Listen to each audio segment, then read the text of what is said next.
Israeli হামলা চলছে, প্রাণহানি ছাড়ালো 53,900। ফিলিস্তিনের অবরুদ্ধ গাজা ভূখণ্ডে ইসরায়েলি হামলায় একদিনে কমপক্ষে আরো 79 ফিলিস্তিনি নিহত হয়েছেন, আহত হয়েছেন আরো 2 শতাধিক। এতে করে অবরুদ্ধ এই উপত্যকাটি নিহতের মোট সংখ্যা 53,900 ছাড়িয়ে পড়েছে।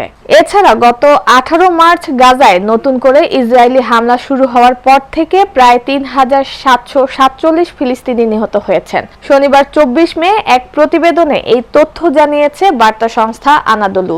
বার্তা সংস্থাটি বলছে, ইসরায়েলের অব্যাহত সামরিক অভিযানে 2023 সালের অক্টোবরে যুদ্ধ শুরুর পর থেকে গাজায় নিহত ফিলিস্তিনির সংখ্যা বেড়ে দাঁড়িয়েছে অন্তত 53,901 জনে। শনিবার এমনটাই জানিয়েছে গাজার স্বাস্থ্য মন্ত্রণালয়। মন্ত্রণালয়ের বিবৃতিতে বলা হয়, গত 24 ঘন্টায় ইসরায়েলি হামলায় আরো 79 জন নিহত হয়েছেন এবং আহত হয়েছেন 211 জন। ফলে মোট আহতের সংখ্যা পৌঁছেছে 1,22,593 জনে। বিবৃতিতে আরো জানানো হয়, অনেক লাশ এখনো ধ্বংসস্তূপের নিচে ও সড়কে পড়ে আছে, কিন্তু উদ্ধারকারীরা নিরাপত্তার অভাবে সেখানে পৌঁছাতে পারছেন না। ইসরায়েলি সেনাবাহিনী চলতি বছরের 18 মার্চ থেকে পুনরায় গাজায় হামলা শুরু করে, যা জানুয়ারিতে কার্যকর হওয়া যুদ্ধবিরতি ও বন্দি বিনিময় চুক্তি ভেঙে দেয়। সেই সময় থেকে ইসরায়েলি হামলায় আরো 3,747 জন নিহত ও প্রায় 10,600 জন আহত হয়েছেন।